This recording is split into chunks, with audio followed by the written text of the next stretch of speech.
नमस्कार, मैं हूं प्रीता उपाध्याय दीक्षित और बंसल न्यूज की खास पेशकश में आप सभी का स्वागत है। जैसा कि आप जानते हैं कि आयुष्मान में हर बार स्वास्थ्य संबंधी समस्याओं पर खास जानकारी दी जाती है और इसी कड़ी में आज हमारे साथ डॉक्टर अनिल गुप्ता मौजूद है, जो श्री गणेश विनायक आई हॉस्पिटल रायपुर में कंसल्टेंट नेत्र रोग विशेषज्ञ है। डॉक्टर अनिल गुप्ता, कार्यक्रम में आपका बहुत स्वागत है। नमस्कार। तो आज हम बात करने वाले हैं नेत्र रोग के बारे में और कैसे इससे जुड़ी क्या क्या समस्याएं होती हैं, क्या इसके उपचार होते हैं। तो आपके पास भी इससे जुड़ी कोई समस्याएं हैं तो डॉक्टर अनिल गुप्ता का नंबर लगातार आपकी टीवी स्क्रीन पर फ्लैश हो रहा है, जिस पर आप कार्यक्रम के बाद सवाल कर सकते हैं और उनसे बात कर सकते हैं। तो डॉक्टर, चर्चा हम शुरू करते हैं और सबसे पहले आपसे जानना चाहते हैं कि रेटिनोपैथी क्या होती है। देखिए, रेटिनोपैथी आंखों के रेटिना की डिजीज होती है। रेटिनोपैथी मतलब जब आई की कोई डिजीज आंखें का जो पीछे का हिस्सा है, जो रेटिना, उसे इन्वॉल्व कर लेता है तो उसे रेटिनोपैथी कहते हैं। ज़्यादातर डायबिटिक रेटिनोपैथी के केसेस देखने को मिलते हैं। डायबिटीज़ जब 5 साल से ज़्यादा का समय हो जाता है तो ऐसे कंडीशन में जो रेटिना की छोटी छोटी ब्लड वेसल्स हैं उसमें लीकेज शुरू हो जाता है और खून का रिसाव पीछे के पर्दे में होना शुरू हो जाता है, जिससे व्यक्ति को दिखने की समस्या भी होती है और धीरे धीरे ये आंखों की समस्या धीरे धीरे ये परमानेंट भी हो सकती है। तो डायबिटिक रेटिनोपैथी एक सबसे बड़ी समस्या है डायबिटिक के पेशेंट में। और दूसरी रेटिनोपैथी होती है बच्चों में, जिसे हम कहते हैं रेटिनोपैथी ऑफ प्री मैच्योरिटी। ऐसे बच्चे जो 9 मंथ से पहले पैदा हो जाते हैं, यानी 6, 7 मंथ, 8 मंथ में, प्री टर्म बेबी हम जिसे कहते हैं, उनमें रेटिना कंप्लीट बना नहीं होता है। तो ऐसे कंडीशंस में उन्हें ऑक्सीजन की भी ज़रूरत पड़ती है और ऑक्सीजन में रखने के कारण और प्री टर्म बर्थ होने की वजह से उनके रेटिना में डिफेक्ट्स आ जाते हैं, जिसे हम रेटिनोपैथी ऑफ प्री मैच्योरिटी कहते हैं। ये दोनों प्रकार की रेटिनोपैथी आजकल पेशेंट्स में देखने को मिलती हैं। जी डॉक्टर, आपने रेटिनोपैथी के बारे में तो हमें बताया, लेकिन अगर हम इसके लक्षण की बात करें तो क्या क्या इसके सिम्टम्स होते हैं, क्या लक्षण पाए जाते हैं? देखिए, डायबिटिक रेटिनोपैथी में स्टार्टिंग में तो कोई सिम्टम्स नहीं होता। जो अर्ली स्टेज होती है उसमें पेशेंट को पता भी नहीं चलता कि उसको डायबिटिक रेटिनोपैथी डेवलप हो गया है। लेकिन जब सेकंड या थर्ड स्टेज आती है तब उस कंडीशन में जो खून का रिसाव शुरू हो जाता है उसकी वजह से दिखने में परेशानियां आनी शुरू हो जाती हैं।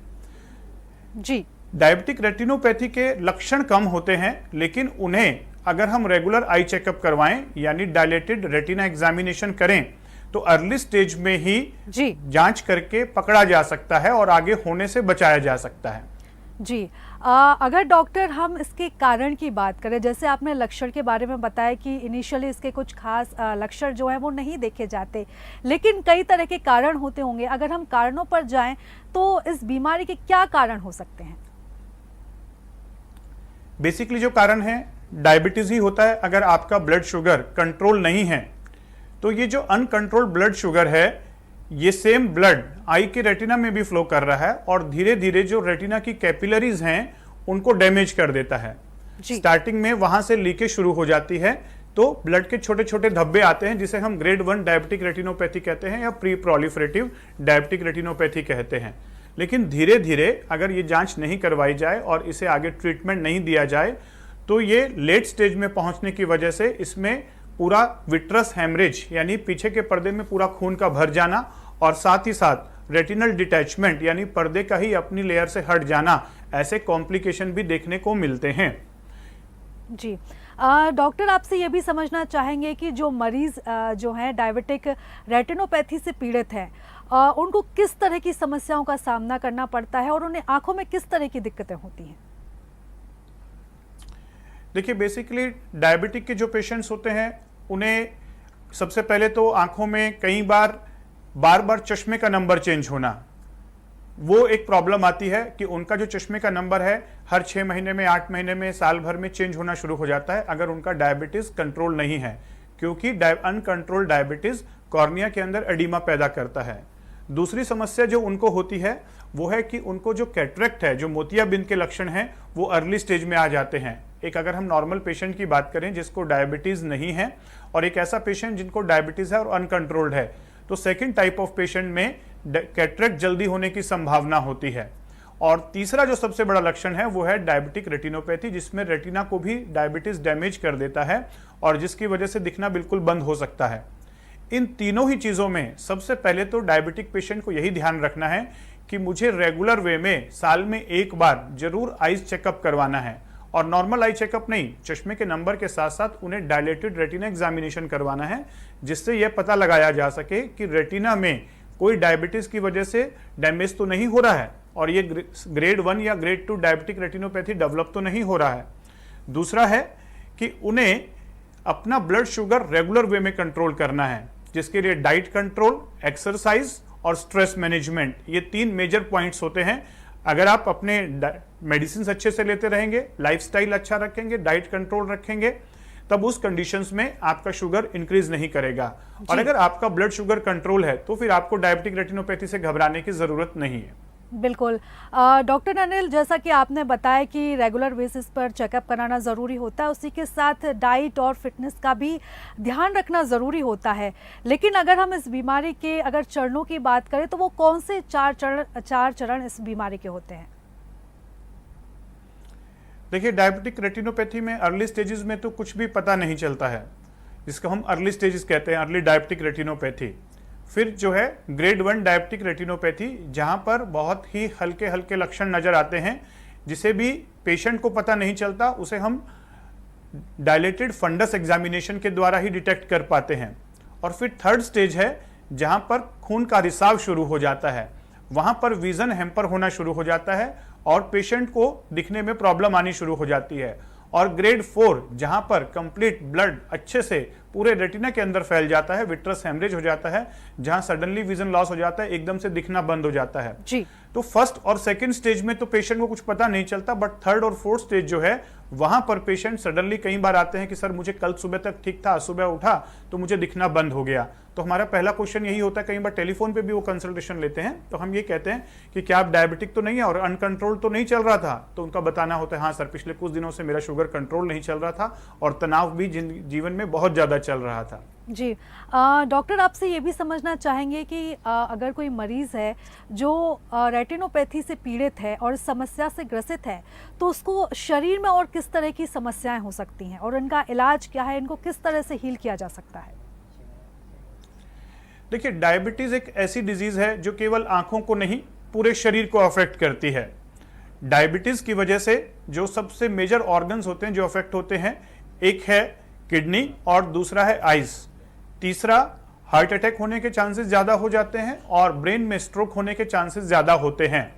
इनफैक्ट अगर कहें तो डायबिटीज पेशेंट के हर ऑर्गन को अफेक्ट करता है।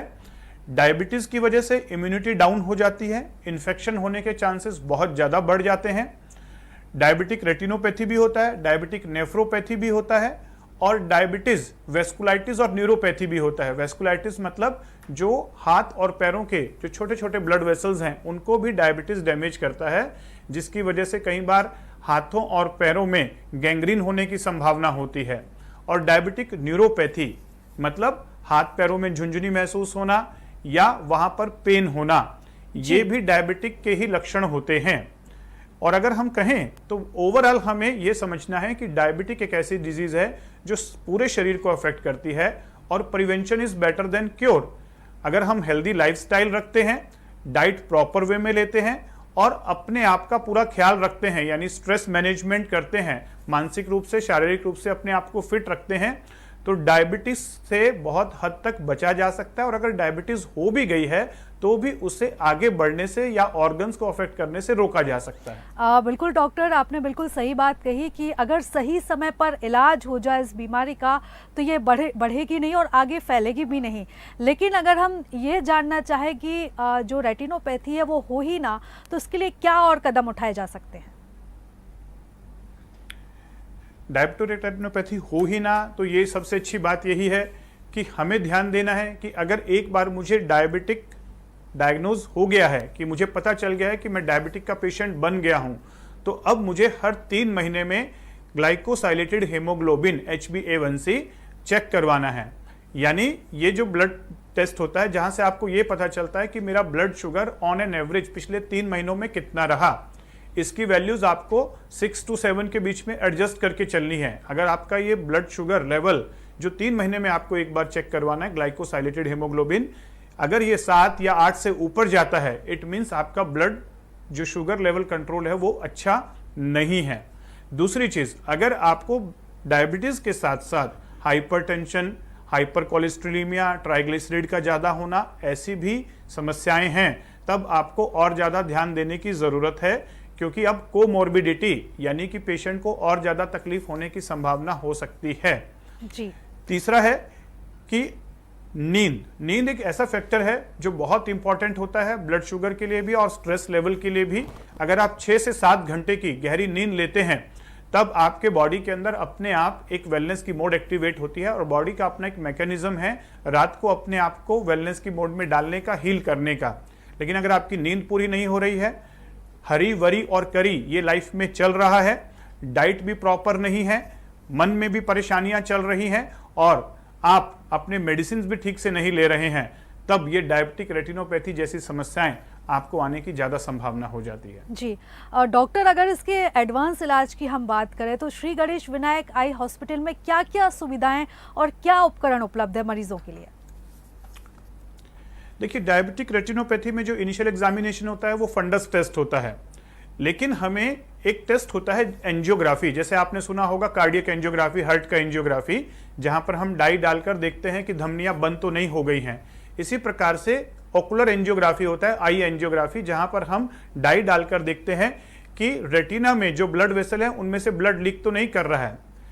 जो डाई दी जाती थी उसकी वजह से कई बार एलर्जिक शॉक होने का चांसेस होता था। श्री गणेश विनायक आई हॉस्पिटल में हमने digital OCT angiography machine implant किया है, जिसके द्वारा बिना इंजेक्शन के, बिना डाई के हम यह देख सकते हैं आई के अंदर में कि डायबिटिक रेटिनोपैथी की वजह से कहीं लीकेज तो नहीं है।